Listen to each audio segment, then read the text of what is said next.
sensiz olmur, sensiz zaman dolmur. Getmir günler getmir, ağrım acım bitmir. Her gün üsyan, her gün həsrət, hicran her gün. Olmur sensiz olmur, sensiz zaman dolmur. Sen necəsən hardasan, düşünürəm gecə gündüz. Mənim cavabsız qalan suallarım da sənsən. Tellərinə bağlanıb sürünürəm gecə gündüz. Əsirəm sevgilim, xəyallarım da sənsən. Miyanə gözlərində xumarlanıb azmışam, yollarında qaranlıq, fikirlərimdə sənsən. Qəmimdən, kədərimdən sətir-sətir yazmışam, nəğmələrimdə sənsən, şeirlərimdə sənsən.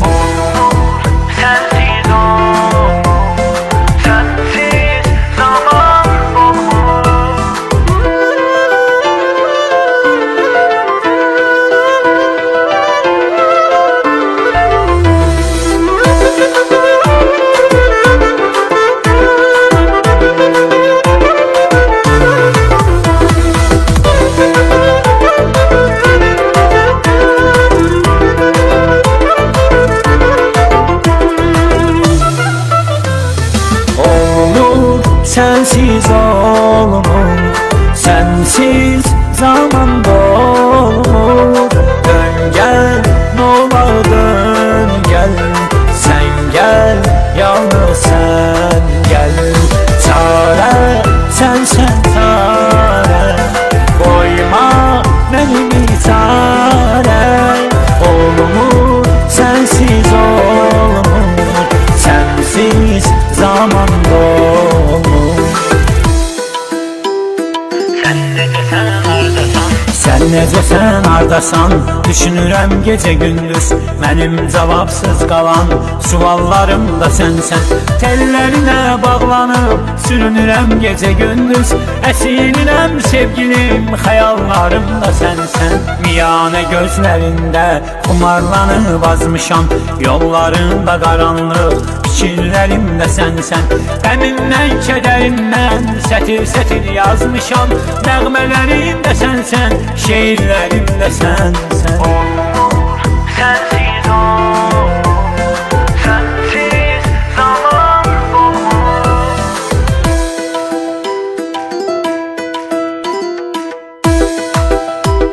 Hardasan, hardasan.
var dünyamda, görürəm rüyamda. Mən onun olmasam da o mənimdir. Qəlbimdə var izlər, hanı o bal sözlər. Gözlərim onu gözlər, o mənimdir. Ruhum arxanca gedir, səni hey təqib edir. Demə bu kölgələdir, o mənimdir. Saxlamazlar gedəni, eşidirsənmi məni? Dinləysən səsimi,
belə